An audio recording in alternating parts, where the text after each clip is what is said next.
এই চ্যানেলে সম্প্রচারিত সকল খবরই সচেতনতামূলক এবং শিক্ষণীয়, কোনো কিছুই প্রভাবিত নয়। ভারতীয় নাগরিকের সম্মানহানির প্রতিবাদে কংগ্রেস আজ হাজরা মোড়ে দক্ষিণ কলকাতা জেলা কংগ্রেসের বিক্ষোভ কর্মসূচি গ্রহণ করা হলো। নরেন্দ্র মোদীজির সরকারের উদাসীনতা, চরম গাফিলতির জন্য ভারতীয় নাগরিকদের হাতে হ্যান্ডকাফ, পায়ে বেড়ি পরিয়ে সেনাবাহিনীর বিমান চাপিয়ে ভারতে নিয়ে আসা হচ্ছে।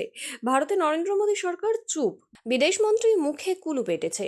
তার প্রতিবাদে এআইসিসির নির্দেশে আজকের এই বিক্ষোভ কর্মসূচি। ওখানে আপনারা এজিটেশন দেখিয়েছেন, আজকে আবার আপনারা হাজরা মোড়ে করলেন, কি কর্মসূচি?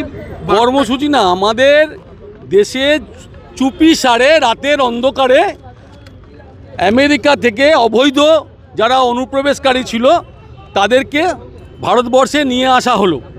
কিন্তু আমরা এটা দোষ দেখছি, আমরা আমেরিকার প্রেসিডেন্টে যতটা দোষ দেখছি তার থেকে আরও শতগুণ দোষ আমরা আমাদের দেশের প্রধানমন্ত্রী, দেশের সরকারের প্রতি আমরা অভিযোগ আনছি। আমরা জানি ট্রাম্প সরকার প্রতিশ্রুতি দিয়েছিল যে অবৈধ প্রবেশ যারা করেছিল তাদেরকে তাড়াবে, ওটা নির্বাচনী প্রতিশ্রুতি ছিল তাদের দেশের। যারা অবৈধ অনুপ্রবেশকারী তারা দণ্ডনীয় অপরাধী, আমাদের দেশেও অপরাধী, তাদের দেশেও অপরাধী। কিন্তু যেভাবে আমাদের দেশের আকাশসীমা লঙ্ঘন করে বিদেশি যুদ্ধবিমান আমাদের ভারতের মাটি ছুঁলো, আমরা মনে করি এটা আমাদের ভারতবর্ষের সার্বভৌমত্ব নষ্ট হলো, 1 নম্বর। 2 নম্বর হলো, নিশ্চয়ই ট্রাম্প সরকার হঠাৎ করে পাঠিয়ে দিয়েছে তা নয়, কিন্তু এটা মোদী সরকার জানতো। আজকে কলম্বিয়ার মতো একটা ছোট দেশ তার নিজের সার্বভৌমত্ব রক্ষা, দেশের সম্মান রক্ষার জন্য সে যদি প্লেন পাঠিয়ে তার নিজের নাগরিকদেরকে নিয়ে আসতে পারে, তাহলে আমাদের ভারতবর্ষের মতো দেশ, 140 কোটি মানুষের দেশ, আমরা কেন পারলাম না বিমান পাঠিয়ে আমাদের নাগরিকদের নিয়ে আসার জন্য? এটা গেল 2 নম্বর। 3 নম্বর, আমাদের ভারতবর্ষের বিদেশমন্ত্রী, ভারতবর্ষের প্রতিরক্ষা মন্ত্রীর এই বিদেশ দপ্তরের বিদেশ নীতি আমাদের টোটালি ফেলিওর। আমরা মনে করছি যে এটা মিডিয়াকেও প্লেনের কাছাকাছি ঘেঁষতে দেয়নি, ছবি তুলতে দেয়নি। আমরা রাতের অন্ধকারে চুপিসারে এই ঘটনাটা ঘটালো কেন মোদী সরকার? এমন সময় ঘটালো সেদিনকে দিল্লিতে নির্বাচন চলছিল, একদিকে মোদীজি আর এবং যোগীজি স্নান চলছিল কুম্ভ মেলায়। সেই সময় চুপি সারে যে ঘটনাটা ঘটে গেল, আমরা মনে করি ভারতবর্ষের আত্মসম্মানে আঘাত লেগেছে, ভারতবর্ষের সার্বভৌমত্বে আঘাত লেগেছে। আপনারা এই হ্যান্ডক্যাপ একদম আমরা প্রতিবাদ করছি। যেভাবে ট্রাম্প সরকার যেভাবে আমাদের ভারতীয় নাগরিকদের যেভাবে হ্যান্ডকাপ, পায়ে বেড়ি পরিয়ে হ্যান্ডকাপ পরিয়ে আমাদের দেশে নিয়ে এলো, আমরা মনে করি এটা আমাদের আত্মসম্মানে লেগেছে। সমস্ত ভারতবাসীর ইনসাল্ট ফিল করেছে, অপমানিত বোধ করেছে। এটা শুধু ভারতের অপমান নয়, এটা আমাদের ভারতবাসীর অপমান, এটা প্রত্যেকটা ভারতবাসীর অপমান। এই অপমানের জন্য মোদী সরকারকে জবাবদিহি করতে হবে। আজাদ ভারতে এরকম দৃশ্য দেখতে পাওয়া গেল, কতটা নিন্দনীয়, কিরকম দেখছেন? আরে লজ্জা। রাহুল গান্ধী প্রতিবাদ করেছেন, প্রিয়াঙ্কা গান্ধী প্রতিবাদ করেছেন, শুভঙ্কর সরকার গতকাল প্রতিবাদ করেছেন, আজকে প্রদীপ প্রসাদ, দক্ষিণ কলকাতা জেলা কংগ্রেস, আমরা সবাই মিলে প্রতিবাদ করছি। এটা কি চলছে? ভারতীয়দের শেকল পড়বে? লজ্জা নেই? কলম্বিয়া ওইটুকু একটা দেশ, চুনোপুটি দেশ, তারা পাঠিয়ে দিল জাহাজ, আর এই ভারতবর্ষে এত বড় দেশ একটা জাহাজ পাঠাতে পারলো না? মোদি আবার জ্ঞান দিচ্ছে পার্লামেন্টে দাঁড়িয়ে। তাই আমাদের প্রতিবাদ আজকে কুশপুতুল পোড়ানো হলো, এবং এই লড়াই সার্বিকভাবে গোটা ভারতবর্ষে জাতীয় কংগ্রেসের নেতৃত্বে যে অপমান করা হয়েছে এই ট্রাম্প এবং মোদি প্রশাসনের বিরুদ্ধে লড়াই চলবে। দিল্লিতে ইলেকশন, সেই ইলেকশনে কংগ্রেস একটাও সিট আনতে পারে? দেখুন, একটা জিনিস আপনাদের মনে করিয়ে দিই, 2013 সালে এই বিজেপির নেতৃত্বে আন্না আন্দোলন তৈরি হলো।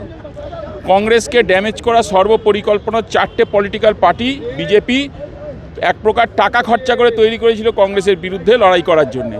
আজকে দেখুন, যে দিল্লিকে খতম করেছে সে কোনোদিনও জিতবে না, সে হারবে। আলকা লাম্বা ভালো করে বলেছে, আমরাও একই কথা বলছি। তার কারণ আমরা মনে করি যে কংগ্রেসের যে ভোট শেয়ার আমরা বাড়াচ্ছি, এবং এই যে বিজেপির তানাশাই রাজনীতি গোটা ভারতবর্ষে আমরা কমব্যাট করছি, এবং আমাদের যে কমব্যাট করার যে রাস্তা যে রাহুল গান্ধী দেখিয়েছেন সে রাস্তাতেই আমরা লড়ব।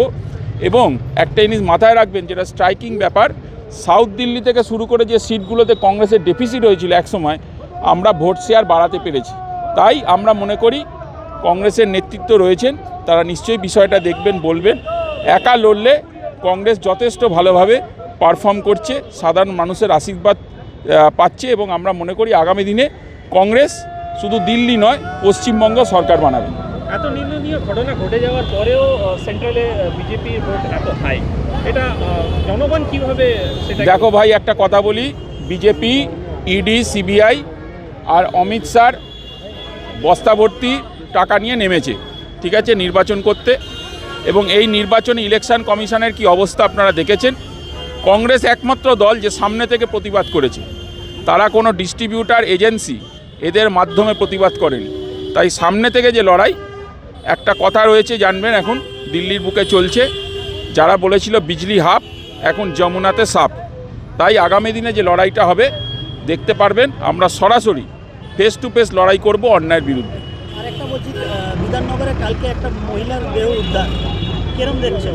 আপনারা হয়তো জানেন না, আপনাদের জানিয়ে রাখা ভালো, গতকাল প্রদেশ কংগ্রেস সভাপতি শুভঙ্কর সরকারের উপর আক্রমণ হয়েছে। এটা আপনারা জানেন না। উনি সেখানে গেছিলেন, পরিবারের সাথে কথা বলেছেন এবং আমরা বারবার এই তীব্র নিন্দা করছি। এখনও অবধি যে প্রশাসনিক তৎপরতা প্রয়োজন ছিল, আরও বাড়াতে হবে প্রশাসনিক তৎপরতা। প্রশাসনকে পশ্চিমবঙ্গে ফ্রি অ্যান্ড ফেয়ার কাজ করতে দিতে হবে। এই যদি হাল হয়, কল্যাণীতে দেখেছেন কি অবস্থা, লক্ষ্মীর ভাণ্ডারের রাজ্যে লক্ষ্মীরাই মৃত, বাজিবাদ দেখি। ক্লাস্টার কেন তৈরি করা হচ্ছে না? আইন শৃঙ্খলার অবস্থা কোথায়? বডি 14 বছরের মেয়ে, এর আগে একের পর এক দক্ষিণ 24 পরগনায় ঘটনা, আপনারা নিজেরা সাক্ষী, সেখানে আপনারা ছিলেন।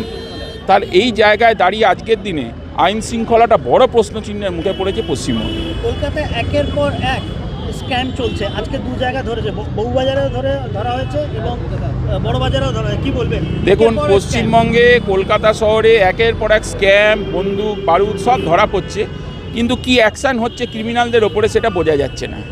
আজকে সকালে ধরা পড়ছে, দুপুরবেলা শেষ হয়ে যাচ্ছে সিরিজ। এটা ওয়েব সিরিজ চলছে লুকোচুরি। আমরা বলছি কঠোর ব্যবস্থা নিন।